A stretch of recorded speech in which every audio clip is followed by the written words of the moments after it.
பிரியமானவர்களே, உங்கள் அனைவரையும் கர்த்தரும் இரட்சகருமாகிய இயேசு கிறிஸ்துவின் நாமத்தினாலே வாழ்த்துவதிலே மகிழ்ச்சி அடைகின்றேன். குட் ஷெப்பர்ட் யூனிவர்சிட்டி பிடிஎச் பாடத்திட்டத்திற்கு உங்களை வரவேற்பதில் மகிழ்ச்சி அடைகிறோம். லெசன் 12க்கு இப்பொழுது நாம் கடந்து செல்ல போகிறோம். லெசன் 12 ஏற்கனவே லெசன் 11 கண்டினியூ பாடமாக இது காணப்பட போகிறது. இது மிகப்பெரிய முக்கியமான subject, the law, grace and truth. இந்த பாடத்தை நாம் தெளிவாக கற்றுக்கொள்வோமானால் தவறான போதனைகளுக்கு நம்மை விலக்கி பாதுகாத்து கொள்ள முடியும். ஆகவே இந்த பாடம் மிக முக்கியமான பாடம். ஜபத்தோடும் தேவ நடுக்கத்தோடும் இந்த பாடத்தை தொடர்ந்து நாம் கவனிப்போம். கர்த்தருடைய கிருபை, கர்த்தருடைய தயவு, கர்த்தருடைய ஆசீர்வாதம் உங்கள் அனைவரோடு கூட இருப்பதாக. ஆமேன். பிரியமானவர்களே, லெசன் 12க்கு இப்பொழுது நாம் கடந்து செல்ல போகிறோம். நியாயப்பிரமாணமும் கிருபையும் சத்தியமும் என்கின்ற தலைப்பில் லெசன் 1 கண்டினியூ பாடமாக லெசன் 12 இது காணப்படுகிறது.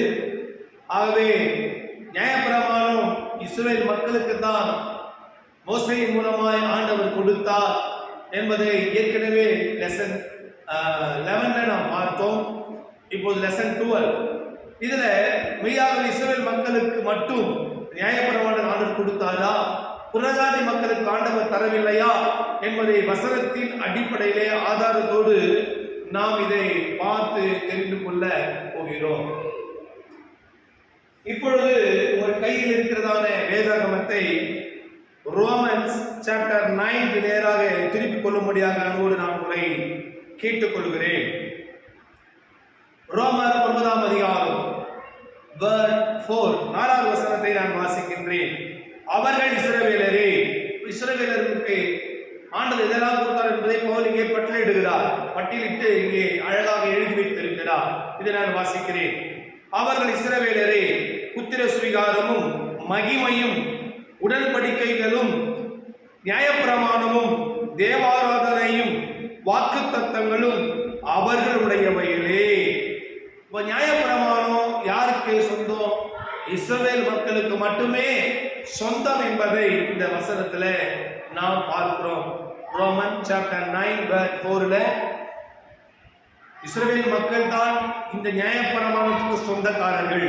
தேவ ஆராதனைகள், வாக்கு தத்தங்கள், உடன்படிக்கைகள், இவைகளுக்கு எல்லாம் இஸ்ரவேல் மக்கள் மட்டுமே சொந்தக்காரர்கள் என்பதை வேதம் நமக்கு தெளிவுபடுத்துகிறது. ரோமன் சாப்டர் 3 வேர்ட் 19 9ஆம் அதிகாரம் 19வது வசனம் நடுப்பகுதியை மாத்திரம் நான் வாசிக்கிறேன். ரோமன் சாப்டர் 3 வேர்ட் 19 நியாயப்பிரமாணம் சொல்லுகிறதெல்லாம் நியாயப்பிரமாணத்துக்கு உட்பட்டவர்களுக்கே சொல்லுகிறது என்று அறிந்திருக்கிறோம். பெரிய வசனம், அது பாதியிலிருந்து நான் உங்களுக்கு வாசிக்கிறேன். மிக முக்கியமானதை மாத்திரம் நான் வாசிக்கிறேன். நியாயப்பிரமாணம் சொல்லுகிறதெல்லாம் யாருக்கு நியாயப்பிரமாணம் சொல்லுகிறது? நியாயப்பிரமாணத்துக்கு உட்பட்டவர்களுக்கே சொல்லுகிறது என்று அறிந்திருக்கிறோம். இந்த நியாயப்பிரமாணத்துக்கு உட்பட்டவர்கள் யார்? இஸ்ரவேல் மக்கள். புரியுதா உங்களுக்கு? இஸ்ரவேல் மக்கள் தான் நியாயப்பிரமாணத்துக்கு சொந்தக்காரர்கள். நியாயப்பிரமாணம் இஸ்ரவேல் மக்களே தான் கொடுக்கப்பட்டது. அவர்கள் நியாயப்பிரமாணம் என்ன செய்யணும்? கை கொண்டு ஆக வேண்டும். நியாயப்பிரமாணம் சொல்லுகிறதெல்லாம் நியாயப்பிரமாணத்துக்கு உட்பட்டவர்களுக்கே சொல்லுகிறது என்று அறிந்திருக்கிறோம். அப்போ நியாயப்பிரமாணத்துக்கு உட்பட்ட இஸ்ரவேல் மக்களுக்கு மாத்திரமே கொடுக்கப்பட்டது என்பதை வேதம் தெளிவாக நமக்கு சொல்கிறது. ஆக பழைய ஏற்பாட்டில் இருக்கிற உடன்படிக்கை தேவனாகி கர்த்தர் இஸ்ரவேல் மக்களுக்கு மாத்திரமே, அதில் இருக்கக்கூடிய யூதருக்கு மாத்திரமே ஆண்டவர் பிரத்யேகமாக கொடுத்த பிரமாணங்கள், கட்டளைகள் என்பதை நாம் ஞாபகத்தில் நினைவிலே வைத்துக் கொள்ள வேண்டும். புறஜாதிகளாகிய நமக்கு இந்த நியாயப்பிரமாணம் சொந்தமானது அல்ல. இவைகள் நம்முடைய வாழ்க்கையை கை கொள்ள வேண்டியது கிடையாது என்பதை வேதம் நமக்கு தெளிவாக போதிக்கிறது. நமக்கு போதிக்கிறது.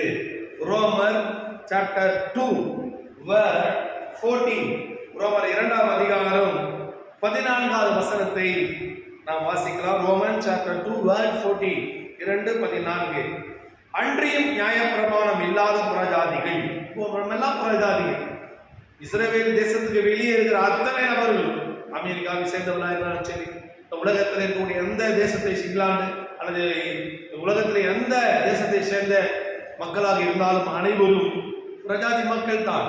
ஒருவேளை யூதர்கள் இஸ்ரவேலர்கள் தேசத்துக்கு சிதறி ஒருவேளை பல இடங்களில் இருக்கலாம், அவர்கள் இஸ்ரவேலர் தான், யூதர்கள் தான்.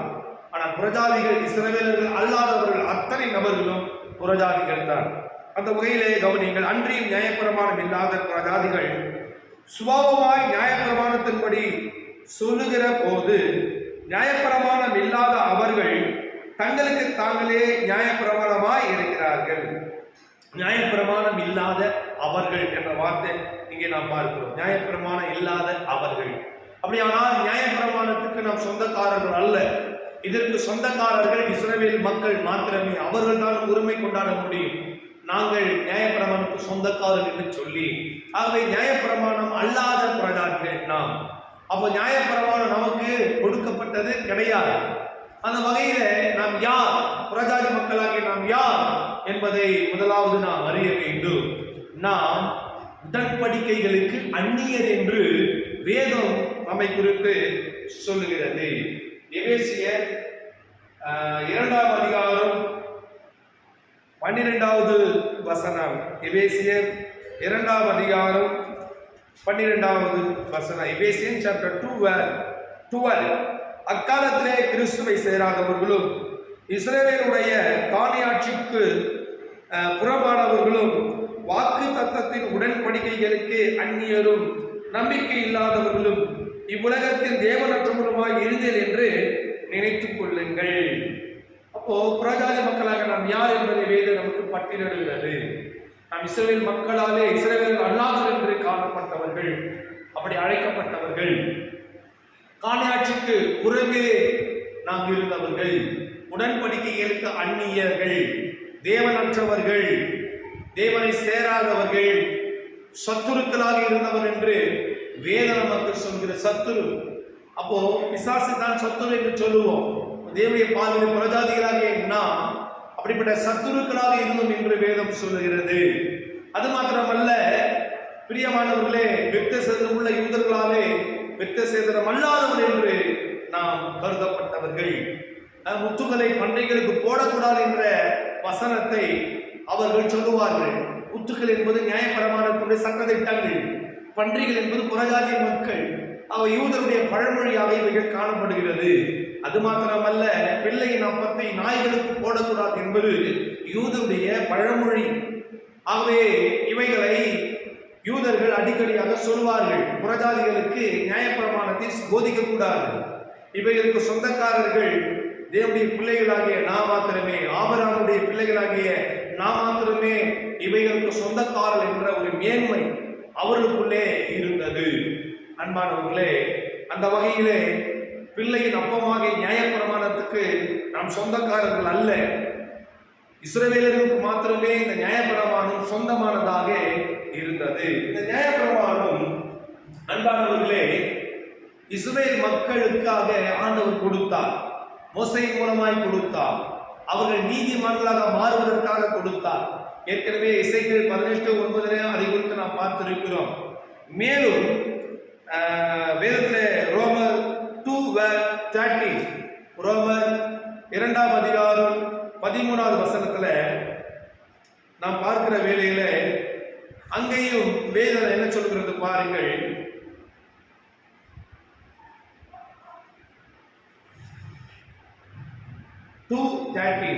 ரோமன்ஸ் சாப்டர் 2:13 இவ்வளவு அழகாக வேதம் சொல்வது பாருங்க.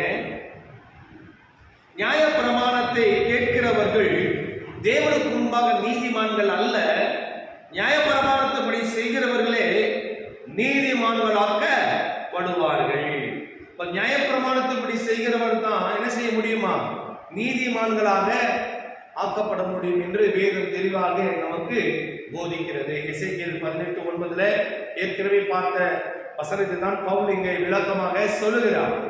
ஆக யாரும் அந்த நியாயப்பிரமாணத்தை முழுவதையும் கை கொள்ள முடியவில்லை.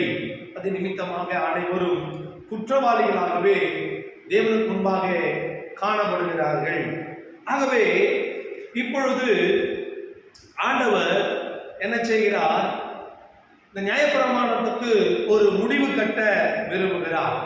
நியாயப்பிரமாணம் முழுவதையும் இஸ்ரவேலர்களால் கை கொள்ள முடியாததினால் அவர் நிறைவேற்றி தன் வாழ்க்கையை கை கொண்டு சிலுவையில் இந்த நியாயப்பிரமாணத்தை முடித்தார். சரிங்களா?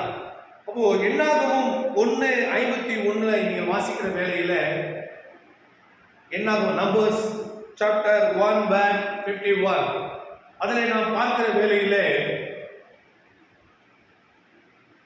ஆசரிப்பு கூடாரத்தை இஸ்ரேல் மக்கள் போடுகிற வேளையில மோசே மூலமாய் வனாந்தரத்தில் நடத்தப்படுகிற இஸ்ரேல் மக்கள் ஆசரிப்பு கூடாரத்தை போடுகிற வேளையில அந்த இடத்துல அந்நியனுக்கு இடம் கிடையாது. அந்நியன் அங்க வரக்கூடாது. ஆசரிப்பு கூடாரத்தை போடுகிற வேளையில் அப்படி வந்தால் அவன் கொலை செய்யப்பட வேண்டும் என்று நியாயப்பிரமாணம் சொல்லுகிறது. அடுத்து என்னாகும் 18:7 நீங்கள் வாசிப்பு என்று சொன்னால் நம்பர்ஸ் சாப்டர் 18:7 இதில் நீங்கள் வாசிப்பு என்று சொன்னால் அங்கே ஆசாரிய ஊழியம் செய்கிறதற்கு அந்நியனுக்கு அங்கே பர்மிஷன் கிடையாது. சின்ன சின்ன வேலைகளாக இருந்தாலும் சரி, லேவியர் தான் செய்யணும். புறஜாதி மக்கள் அந்நியர்கள் அந்த வேலைகளை செய்யக்கூடாது. அப்படி செய்ய வந்தால் அவர்கள் கொலை செய்யப்பட வேண்டும் என்று நியாயப்பிரமாணம் சொல்லுகிறது. அப்படி இருக்கும் பொழுது புறஜாதி மக்களுக்கு அந்நியர்களுக்கு நியாயப்பிரமாணத்தை கை கொள்ள அருகதை இல்லை, தகுதி இல்லை என்பதை நியாயப்பிரமாணத்தின் மூலமாகவே நாம் உறுதியாக பார்க்க முடியும். அப்படி இருக்கிற வேளையில இன்றைக்கு அநேக திருச்சபைகள் ஓய்வு நாளை கை கொள்ள வேண்டும் என்று போதிக்கிறார்கள். அவர் என்ன சொல்லுகிறார்கள்? ஆதாம் ஏவாள் கர்த்தருடைய வார்த்தை கீழ்ப்படியாமல் போனதுதான் பாவம். வார்த்தையை மீறிவிட்டார்கள். ஆனால் இன்றைக்கு அநேக கிறிஸ்தவர்கள் ஓய்வு நாளை கை கொள்ளாமல் போகிறதுனாலே அவர்கள் பாவிகளாக இருக்கிறார்கள். அவர்களுக்கு ஆண்டவர் வாக்குத்தத்தம் பண்ணின ராஜ்யத்தை, தேசத்தை, பரலோக ராஜ்யத்தை, தேவனுடைய ராஜ்யத்தை அவர்கள் சுதந்திரித்துக் கொள்ள முடியாது என்பதாக அவர்கள் போதிக்கிறார்கள். ஓய்வு நாள் புறஜாதி மக்களுக்கு கை கொள்வதற்காக தேவன் கொடுக்கவில்லை. இஸ்ரவேல் மக்கள் கை கொள்வதற்காக ஆண்டவர் கொடுத்தார். ஆனாலும் இஸ்ரவேலர்கள் ஓய்வு நாளிலே இயேசு கிறிஸ்து செய்த அநேக அற்புத அடையாளங்களை பார்த்து நீங்கள் ஏன் ஓய்வு நாளை கை கொள்ளவில்லை என்று ஓய்வு நாளை கொடுத்த தேவனையே குற்றப்படுத்தினார்கள். இயேசு அவர்கள் தெளிவாய் சொன்னார், ஓய்வு நாளுக்காக மனுஷன் ஏற்படுத்தப்படவில்லை, மனுஷனுக்காக ஓய்வு நாள் ஏற்படுத்தப்பட்டது என்று இயேசு சொல்லுகிறார். 6 நாள் அனைத்தையும் படித்து 7வது நாளில் ஆண்டு ஓய்ந்திருந்தார். ஆகவே இஸ்ரேல் மக்களும் ஒரு நாள் ஓய்ந்திருக்க வேண்டும் என்பதற்காக ஓய்வு நாளை தேவன் இஸ்ரேல் மக்களுக்கு கொடுத்தாரே தவிர, ஓய்வு நாள் இப்படி இருக்கிறதே, ஓய்வு நாளிலே எதையும் செய்யக்கூடாது என்று சோம்பேறித்தனமாக இருப்பதற்காக ஓய்வு நாள் கொடுக்கப்படவில்லை. ஓய்வு நாளுக்கும் தேவன் ஆண்டவராக இருக்கிறாரே என்பதை இயேசு கிறிஸ்து இஸ்ரவேல் மக்களுக்கு போதிக்கிறதை நாம் பார்க்க முடியும். ஆகவே இன்றைக்கு அநேக புறஜாதி மக்கள் ஓய்வு நாளை கை கொள்ள நினைக்கிறார்கள். அப்படி ஓய்வு நாளை புறஜாதி மக்கள் கை கொள்ள வேண்டிய அவசியம் இல்லை. அப்படி பார்க்கிற வேளையிலே இன்றைக்கு புறஜாதி மக்களுக்கு விருத்த சேதனம் பண்ண வேண்டிய ஒரு காரியம் ஏற்படும். ஆகவே இந்த நியாயப்பிரமாணத்தை கை கொள்ள இஸ்ரவேலர்களாலே முடியலை.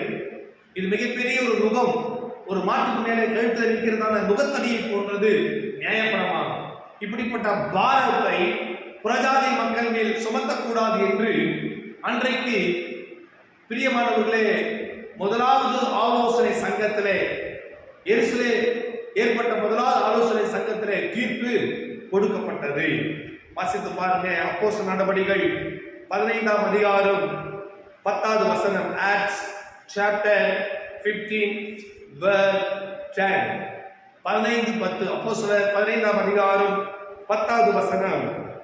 இப்படி இருக்க நம்முடைய பிதாக்களாலும் நம்மாலும் சுமக்க கூடாதிருந்த நுகத்தடியை சீசர் கழுத்தின் மேல் சுமத்துவதினால் நீங்கள் தேவனை சோதிப்பானே. இங்க சொல்லப்படுகிற சீசன் என்பது புறஜாதி மக்களை காட்டுகிறது. ஆகவே ஆரம்ப நாட்களிலே எருசலேமில் வந்ததான சில யூத கிறிஸ்தவர்கள் புறஜாதி கிறிஸ்தவரை பார்த்து சொன்னார்கள், நீங்களும் எங்களை போல விருத்த சேதனம் பண்ணினால் ஒழிய நீங்கள் ரட்சிக்கப்பட வாய்ப்பு கிடையாது. நாங்கள் எப்படி விருத்த சேதனம் செய்திருக்கிறோமோ, எங்கள் நுனித்தோர்களை நீக்கி சுன்னத் கல்யாணம் என்று யூதர் அந்த இஸ்லாமியர் சொல்கிறது போல இப்போது யூதர்கள் சொல்லுகிறார்கள், நீங்கள் விருத்த சேதனத்தை செய்தால் ஒழிய யாராய் மாற முடியாது, எங்களை போன்றவர்களாய் ரட்சிக்கப்பட்டவர்களாக மாற முடியாது என்று யூதர்கள் தவறான ஒரு போதனையை சொல்லுகிறார்கள். Acts chapter 15:1 இதில் பார்க்கிறோம். 15ஆம் அதிகாரம் 1ஆம் வசனம். சில யூதேயரிலிருந்து வந்து, நீங்கள் மோசேயினுடைய முறைமையின் படியே விருத்த சேதனம் அடையாவிட்டால் ரட்சிக்கப்பட மாட்டீர்கள் என்று சகோதரருக்கு போதகம் பண்ணினார்கள். இதைத்தான் பவுல் எதிர்க்கிறார். ஆகவே மோசேயினுடைய நியாயப்பிரமாணத்தை கை கொள்கிறதுனால ஒரு மனிதன் நீதிமானாக மாற முடியாது. விருத்த சேதனம் செய்கிறதுனாலையும் ஓய்வு நாளை கை கொள்வதனாலேயும் மற்ற சடங்காச்சாரங்களை கை கொள்வதனாலேயும் பிரமாணத்தில் சொல்லப்பட்ட சட்டங்களை கை கொள்வதனாலேயும் ஒரு மனிதன் நீதிமானாக மாற முடியாது என்பதை பவுல் தெளிவாக நிருபங்களிலே அவர் எழுதி வைத்திருக்கிறார். ஆகவே இவைகளை குறித்து தான் இப்போது நாம் பார்க்க போகிறோம். ரோமர் 3ஆம் அதிகாரம் 20ஆம் வசனத்தை வாசிக்கிற வேளையில ரோமன் சாப்டர் 3 20 20ஆம் வசனம். இப்படி இருக்க பாவத்தை அறிகிற அறிவு நியாயப்பிரமாணத்தினால் வருகிறபடியால் எந்த மனுஷனும் நியாயப்பிரமாணத்தின் கிரியைகளினாலே தேவனுக்கு முன்பாக நீதிமான்களாக்கப்படுகிறதில்லை. எந்த மனுஷனும் நியாயப்பிரமாணத்தின் கிரியைகளினாலே தேவனுக்கு முன்பாக நீதிமான்களாக்கப்படுகிறதில்லை. அப்போ எந்த மனுஷனும் நியாயப்பிரமாணத்துக்கு முன்பாக என்ன செய்யப்படுகிறதில்லை? நீதிமான்களாக்கப்படுகிறதில்லை என்று பவுல் தெளிவாக சொல்லுகிறார். ஆகவே நியாயப்பிரமாணத்தை ஒரு மனிதன் கை கொள்கிறதுனாலே அவன் நீதிமானாக மாற முடியாது. ஆகவே இயேசுவை விசுவாசிக்கின்ற விசுவாசத்தின் மூலமாக தான் நீதிமானாக மாற முடியும். இந்த நியாயப்பிரமாணத்தை முழுவதையும் நிறைவேற்றி முடித்தவர் இயேசு கிறிஸ்து. இந்த நியாயப்பிரமாணத்தை கை கொண்டால் தான் நீதிமானாக மாற முடியும் என்பதை பவுல் சொல்லுகிறார். இயேசுவும் இதை தமது சுவிசேஷத்திலே உறுதிப்படுத்தி இருக்கிறார். ஜான் காஸ்பல் சாப்டர் 7 யோவான் எழுதின சுவிசேஷம் 7ஆம் அதிகாரம் 19 வசனம். மோசே நியாயப்பிரமாணத்தை உங்களுக்கு கொடுக்கவில்லையா? அப்படி இருந்தும் உங்களில் ஒருவனும் அந்த நியாயப்பிரமாணத்தின்படி நடக்கிறதில்லை. இயேசு சொல்கிறார், அந்த நாட்களில் இருந்த சதுசேயர்கள், பரிசேயர்கள், வேதப்பாரர்கள், பிரதான ஆசாரியர்கள், நியாயசாஸ்திரிகள், ஓய்வு பெற்ற பிரதான ஆசாரியர்கள், ஏகப்பட்ட யூதர்கள் இருந்தார்கள், யூத பிரிவினர்கள் இருந்தார்கள், லேவியர்களிலே அநேக பொறுப்புடையவர்கள் இருந்தார்கள். இவரை பார்த்து இயேசு சொல்கிறார், என்ன சொல்கிறார்? மோசே நியாயப்பிரமாணத்தை உங்களுக்கு கொடுக்கவில்லையா? அப்படி இருந்தும் உங்களில் ஒருவனும் அந்த நியாயப்பிரமாணத்தின்படி நடக்கிறதில்லை. ஒருத்தரும் நியாயப்பிரமாணத்தின்படி நடக்கலன்னு இயேசு கிறிஸ்துவே நியாயப்பிரமாணம் கொடுத்த தேவனே அந்த நாட்களிலே, இயேசு கிறிஸ்து நாட்களிலே ஜனங்களுக்கு சொன்னதாக வேதத்திலே நாம் பார்க்க முடிகிறது. அது மாத்திரமல்ல அன்பானவர்களே, கலாத்தியர் 3ஆம் அதிகாரம் 11-12 கலாத்தியர் 3ஆம் அதிகாரம் 11-12 கலாத்தியர் சாப்டர் 3 11 and 12 இங்கே வாசிக்கிறேன், கவனியுங்கள். நியாயப்பிரமாணத்திலே ஒருவனும் தேவனிடத்தில் நீதிமானாகிறதில்லை என்பது வெளியரங்கமாய் இருக்கிறது. ஏனெனில் விசுவாசத்தினாலே நீதிமான் பிழைப்பான் என்று எழுதியிருக்கிறதே. பாருங்க, பழைய ஏற்பாட்டில் சொல்லப்பட்ட வசனத்தை இங்கே பவுல் சுட்டிக்காட்டி சொல்லுகிறார். நியாயப்பிரமாணத்திலே ஒருவனும் தேவனிடத்தில் நீதிமானாகிறதில்லை என்பது வெளியரங்கமாக இருக்கிறது. 12ஆம் வசனத்தை பாருங்க. நியாயப்பிரமாணமோ விசுவாசத்துக்குரியதல்ல, அவைகளை செய்கிற மனுஷனே அவைகளால் பிழைப்பான். நியாயப்பிரமாணம் செய்கிறவன் தான் அவைகளால் பிழைப்பான். நியாயப்பிரமாணம் முழுவதும் கை கொள்வதனால ஒரு பிழைக்க முடியும். ஆனால் எந்த மனுஷனாலும், எந்த யூதனாலும், எந்த இஸ்ரவேலனாலும் நியாயப்பிரமாணம் முழுவதும் கை கொள்ள முடியவில்லை. அதைத்தான் பவுல் சொல்லுகிறார். நியாயப்பிரமாணத்தை கிரியைக்காரராக யாவரும் சாபத்துக்கு உட்பட்டிருக்கிறார்கள். 10வது வசனத்தில் போல் சொல்கிறார் பாருங்கள். நியாயப்பிரமாண கிரியைக்காரராக யாவரும் சாபத்துக்கு உட்பட்டிருக்கிறார்கள் என்பதாக பவுல் சொல்கிறார். நியாயப்பிரமாண புஸ்தகத்தில் எழுதப்பட்டவை எல்லாம் செய்யத்தக்கதாக அவனை நினைத்திராதவன் எவனோ அவன் சபிக்கப்பட்டவன் என்று எழுதியிருக்கிறதே. நியாயப்பிரமாணத்தினாலே ஒருவனும் தேவனிடத்தில் நீதிமானாகிறதில்லை என்பது வெளியரங்கமாக இருக்கிறது என்று பவுல் தெளிவாக சொல்லுகிறார். அது மாத்திரமல்ல, ரோமர் 5ஆம் அதிகாரம் 1வது வசனம், ரோமன் சாப்டர் 5:1. இப்படி இருக்க நாம் விசுவாசத்தினாலே நீதிமான்களாக்கப்பட்டிருக்கிறபடியால் நம்முடைய கர்த்தராகிய இயேசு கிறிஸ்து மூலமாய் தேவனிடத்தில் சமாதானம் பெற்றிருக்கிறோம். இப்படி இருக்க நாம் விசுவாசத்தினால நீதிமான்களாக்கப்பட்டிருக்கிறபடியால், அப்போ நியாயப்பிரமாணத்தினாலே நாம் என்ன ஆக முடியாது? நியாயப்பிரமாணத்தின் கிரிகளினாலே நாம் நீதிமான்களாக முடியாது. இந்த விசுவாசத்தினுடைய பிரமாணத்தினாலதான் இயேசு கிறிஸ்து விசுவாசத்தின் மூலமாகத்தான் நாம் நீதிமான்களாக மாற முடியும் என்பதை பவுல் ரோமர் 5ல சொல்லுகிறார், கலாத்தியர் 3ல சொல்லுகிறார், ரோமர் 3ஆம் அதிகாரத்துல சொல்லுகிறார்.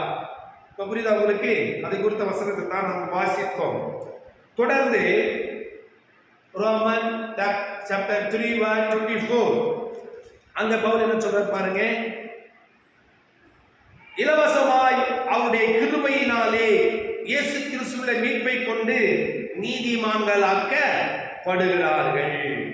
அப்ப பாருங்க, கிருபையினாலே கிறிஸ்து இயேசுவில் உள்ள மீட்பை கொண்டுதான் நீதிமான்களாக மாற முடியும். நியாயப்பிரமாணத்தின் கிரியைக்காரராக யாரும் சாபத்துக்குட்பட்டிருக்கிறார்கள். அவர்களால் நியாயப்பிரமாணத்தை என்ன செய்ய முடியல, கை கொள்ள முடியல. கை கொள்ளாததுனால அவர் நீதிமான்களாக மாற முடியல. இப்ப நியாயப்பிரமாணத்தின் கிரியைக்காரர்கள் யாரும் சபிக்கப்பட்டவர்களாக இருக்கிறார்கள். எங்களை நியாயப்பிரமாணம் என்ன சொல்கிறது? இவைகளை செய்கிறவன் இவைகளால் பிழைப்பான் என்று சொல்லுகிறது. இவைகளை இஸ்ரவேலர்களால் யூதர்களால் செய்ய முடியல. அதுதான் இயேசு கிறிஸ்து செய்து முடிச்சிட்டாரு. அது இயேசு கிறிஸ்துவை விசுவாசிக்கின்ற விசுவாசத்தின் மூலமாக விசுவாச பிரமாணம் போகிறது. அவர் விசுவாசத்தின் பிரமாணத்தின் மூலமாக நாம் நீதிமான்களாக மாற முடியும். இவைகளை தான் இந்த பாடத்துல நாம் பார்க்கிறோம். தொடர்ந்து அடுத்த வசனம் 25 பாருங்க. தேவன் பொறுமையாயிருந்த முற்காலத்தில் நடந்த பாவங்களை தாம் பொறுத்து கொண்டதை குறித்து தம்முடைய நீதியை காண்பிக்கும் பொருட்டாகவும் தான் நீதி உள்ளவரும் இயேசுவினிடத்தில் விசுவாசமாய் இருக்கிறவனை, நல்லா கவனிங்க, இயேசு கிறிஸ்துவினிடத்தில் விசுவாசமாய் இருக்கிறவனை நீதிமானாக்குகிறவருமாய் விளங்கும்படி இக்காலத்திலே தமது நீதியை காண்பிக்கும் பொருட்டாகவும். அப்படின்னு அர்த்தம், இயேசு கிறிஸ்துவை விசுவாசிக்கின்ற ஒரு மனுஷன் யாரா மாற முடியும்? நீதிமானாக மாற முடியும். இதுதான் ஆண்டவர் இந்த விசுவாச பிரமாணத்துல நமக்கு தந்திருக்கிற மிகப்பெரிய நீதியான ஒரு காரியம். நியாயப்பிரமாணம் முழுவதும் இயேசு நிறைவேற்றினபடினால அவரை விசுவாசத்தினாலே நாம் நீதிமான்களாக மாற முடியும். யூதர்களுக்கு ஒரு மேன்மை இருந்தது அல்லவா?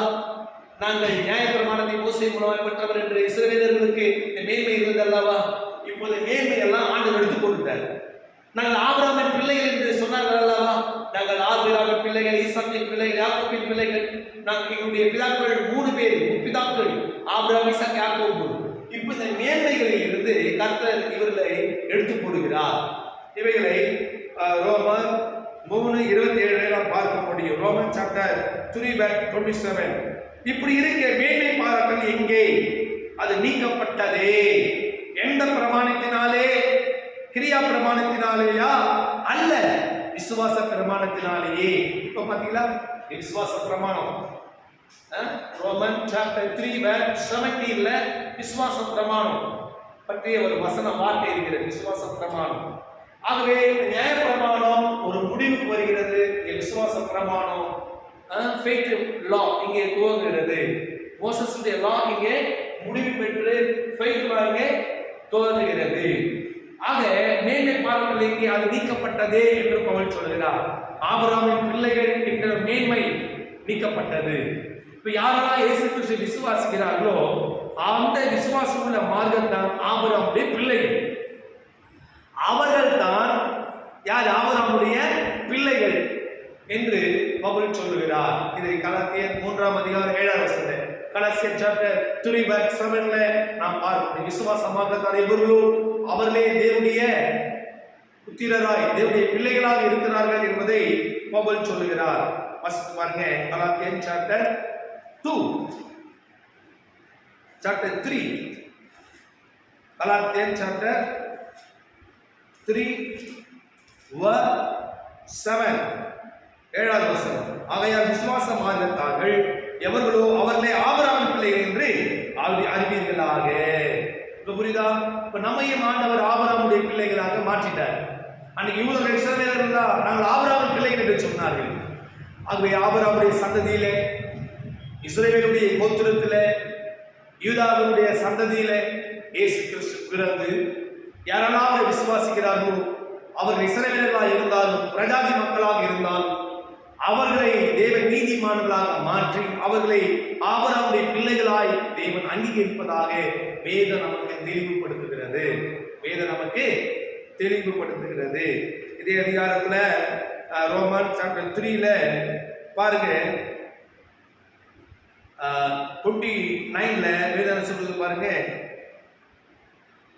28 பாருங்க. ஆதலால் மனுஷன் நியாயப்பிரமாணத்தின் கிரியைகளில் இல்லாமல் விசுவாசத்தினாலேயே நீதிமானாக்கப்படுகிறான் என்று தீர்க்கிறோம். நியாயப்பிரமாணத்தினால என்ன ஆகிறது இல்ல? நீதிமானாகிறது இல்ல, விசுவாசத்தினாலே நீதிமானாகிறார். அடுத்த வசனம் மிக முக்கியமானது. 29 வாசிக்கிறேன். தேவன் யூதருக்கு மாத்திரமா தேவன், பிரஜாதிகளுக்கும் தேவன் அல்லவா? எவ்வளவு அழகா சொல்றாரு பாருங்க. தேவன் யூதருக்கு மாத்திரமா தேவன், இஸ்ரவேலுக்கு மாத்திரமா தேவன், பிரஜாதிகளுக்கு அவர் யார் தான்? தேவனாக இருக்கிறாரே. பிரஜாதிகள் அவர் தேவன் தான். 30 விருத்த சேதனம் உள்ளவர்களை விசுவாசத்தினாலும் விருத்த சேதனம் இல்லாதவர்களை விசுவாசம் மூலமாகவும் நீதிமான்களாக்குகிற தேவன் ஒருவரே. இப்போ ஆண்டவர் சொல்ற பவுல் மூலமா ஆண்ட வெளிப்பாடு பெற்றதுனால பவுல் இங்க நிருபத்தை எழுதி வச்சிருக்கிறார். அந்த பவுல் சொல்லுகிறார், என்ன சொல்லுகிறார்? நியாயப்பிரமாணத்தை கை கொண்ட விருத்த சேதனம் செய்து கொண்ட யூதனா இருந்தாலும் சரி, அவன் இஸ்ரவேலராக இருந்தாலும் சரி, விருத்த சேதனம் பண்ணாத நியாயப்பிரமாண முறைமையை கைக்கொள்ளாத பிரஜாதி மனுஷனாக இருந்தாலும் சரி, அவர்கள் இயேசுவை விசுவாசிக்கின்ற விசுவாசத்தின் மூலமாகத்தான் அவர்கள் நீதிமான்களாக மாற முடியும். மற்றபடி எந்த வகையிலும் அவர்கள் நீதிமானாக மாற முடியாது. அவன் புறஜாதியாக இருந்தாலும் சரி, இஸ்ரவேலனாக இருந்தாலும் சரி என்று பவுலுக்கு தெளிவுபடுத்துகிறார். இப்ப புரியுதா உங்களுக்கு? யூதன் என்றும் இல்லை, கிரேக்கன் என்றும் இல்லை. கிரேக்கன் புறஜாதியா? யூதன் என்றும் இல்லை, கிரேக்கன் என்றும் இல்லை. ஆண் என்றும் இல்லை, பெண் என்றும் இல்லை. யூத புறஜாதிகள் என்றும் இல்லை, அடிமைகள் என்றும் இல்லை. புரியுதா உங்களுக்கு? எல்லாருமே தேவனுக்கு முன்பாக ஒன்றுதான், சமந்தான் என்பதை பவுல் சுவிசேஷங்களிலே, பவுல் தமது நிருபங்களிலே தெளிவாக எழுதி வைத்திருக்கிறார். ஆகவே இந்த பழைய உடன்படிக்கை ரத்தத்தினாலே உறுதிப்படுத்தப்பட்டது. அதை குறித்து ஹீப்ரு சாப்டர் 8 ஹீப்ரு சாப்டர் 9 நாம் பார்க்க முடியும். ஹீப்ரு சாப்டர் 9:19 எப்படி எனில், மோசே நியாயப்பிரமாணத்தின்படி சகல ஜனங்களுக்கும் எல்லா கட்டளைகளையும் சொன்ன பின்பு இளங்காலை, வெள்ளாட்டுக்கடா இவர்களின் ரத்தத்தை தண்ணீரோடும் சிவப்பான ஆட்டு மயிரோடும் ஈசோப்போடு கூட எடுத்து புஸ்தகத்தின் மேலும் ஜனங்கள் எல்லாரும் மேலும் தெளித்து 20 ஹீப்ரு சாப்டர் 9:20 தேவன் உங்களுக்கு கட்டளையிட்ட உடன்படிக்கை ரத்தம் இதுவே என்று சொன்னார். மோசே தேவனிடத்தில் உடன்படிக்கைகளை அந்த நியாயப்பிரமாணம் வாங்கி கொண்டு வந்து கொடுத்த பொழுது ரத்தத்தினாலே அந்த புத்தகத்து மேல தெளித்து இவைகளை ரத்தத்தினாலே இந்த உடன்படிக்கையை அவர் உறுதிப்படுத்தினார். இந்த உடன்படிக்கை இஸ்ரவேலர்களுக்கும் புறஜாதிகளுக்கும் இயேசு கிறிஸ்து ஏற்படுத்தின உடன்படிக்கை. இந்த உடன்படிக்கை இதுவும் ரத்தத்தினாலே ஏற்படுத்தப்பட்ட உடன்படிக்கை. இயேசு கிறிஸ்து இந்த உடன்படிக்கையை ஏற்படுத்தினார். இதை மத்தேயுவிலே நாம் பார்க்க முடியும். என்ன சொல்றாரு? மத்தேயு சுவிசேஷம்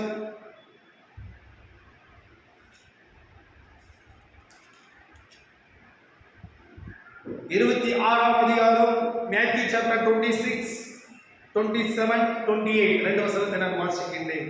பின்பு பாத்திரத்தை எடுத்து ஸ்தோத்திரம் பண்ணி அவர்களுக்கு கொடுத்து, நீங்கள் எல்லாரும் இதிலே பானம் பண்ணுங்கள், இது பாவ மன்னிப்பு உண்டாகும்படி அநேகருக்காக சிந்தப்படுகிற புது உடன்படிக்கைக்குரிய என்னுடைய ரத்தமா இருக்கிறது.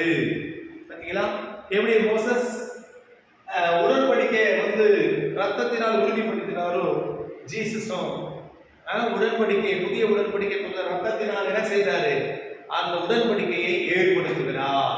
அப்படியானால் அந்த உடன்படிக்கை ரத்தத்தினாலே உறுதிப்படுத்தப்பட்டது. இது உலகாக சிந்தப்படுகிற புது உடன்படிக்கைக்குரிய ரத்தமாக இருக்கிறது. இந்த பழைய உடன்படிக்கை ஒரு முடிவுக்கு ஆண்டவர் கொண்டு வந்து புதிய உடன்படிக்கையை ஏற்படுத்துகிறார். ரோமன் சாப்டர் 10:4 நாம் பார்க்கிறோம், நியாயப்பிரமாணத்தின் முடிவாக இருக்கிறார். இந்த நியாயப்பிரமாணத்தை இயேசு கிறிஸ்து சிலுவையிலே ஒழித்தார். எபேசியர் 2ஆம் அதிகாரம் வசனத்தை உங்களுக்கு காமிக்கிறேன் பாருங்க. எபேசியன்ஸ் சாப்டர் 2:14 எப்படி எனில் அவரே நம்முடைய சமாதானக்காரராகி இருத்திரத்தாரையும் ஒன்றாக்கி பகையாக நின்ற பிரிவினையாக நடிச்சுவரை தகர்த்து 15 சட்ட திட்டங்களாகிய நியாயப்பிரமாணத்தை. எபேசியன் சாப்டர் 2:15 மிக முக்கியமான வசனம். வாசிக்கிறேன் கவனிங்கள், மீண்டும் வாசிக்கிறேன் கவனிங்கள். சட்ட திட்டங்களாகிய நியாயப்பிரமாணத்தை தம்முடைய மாம்சத்தினாலே ஒழித்து. அப்படியானால் சட்ட திட்டங்களாகிய நியாயப்பிரமாணத்தை இயேசு கிறிஸ்து தம்முடைய சரீரத்தினாலே ஒழித்தார். இவைகளை நியாயப்பிரமாணத்தை சிலுவையிலே நிறைவேற்றி முடித்தார். ஆகவே நம்ம இயேசு கிறிஸ்து புலி ஸ்டாப் வச்சுட்டாரு, நம்ம கமா வச்சிருக்க கூடாது. இவருக்கு ஆண்டவர் முற்றுப்புள்ளி வைத்து விட்டார். ஆகவே விசுவாச பிரமாணம் துவங்கிவிட்டது. விசுவாச பிரமாணத்தின் காலத்திலே நாம் இருக்கிறோம். நியாயப்பிரமாணத்தின் காலம் மோசே முதல் ஜான் பேப்டிஸ்ட் காலம் வரைக்கும் தான். இப்போது இயேசு கிறிஸ்து காலத்திலிருந்து இயேசு கிறிஸ்து 2ஆம் காலம் வரைக்கும், வருகை காலம் வரைக்கும் இந்த விசுவாச பிரமாணத்தின் காலம் துவங்கி இருக்கிற இந்த காலத்திலே நாம் இருக்கிறோம். இந்த காலத்துல இருக்கக்கூடிய இஸ்ரேலர்களா இருந்தாலும், யூதர்களா இருந்தாலும், பிரஜாதி மக்களாக இருந்தாலும் எல்லாருமே இயேசு கிறிஸ்துவை விசுவாசிக்கின்ற விசுவாசத்தின் மூலமாக மட்டுமே யாராய் மாற முடியும்? நீதிமானாக மாற முடியும். ஆகவே இன்றைக்கு இந்த பாடம் ரொம்ப பிரயோஜனமாக இருந்திருக்கும் என்று நான் நம்புகிறேன். இன்னும் அநேக காரியங்கள் உண்டு நாம் கற்றுக்கொள்வதற்கு. தொடர்ந்து ஜபத்தோடு தொடர்ந்து இந்த பாடங்களை தொடர்ந்து படியுங்கள். கர்த்தர் உங்களை ஆசீர்வதிப்பாராக. God bless you. God bless you.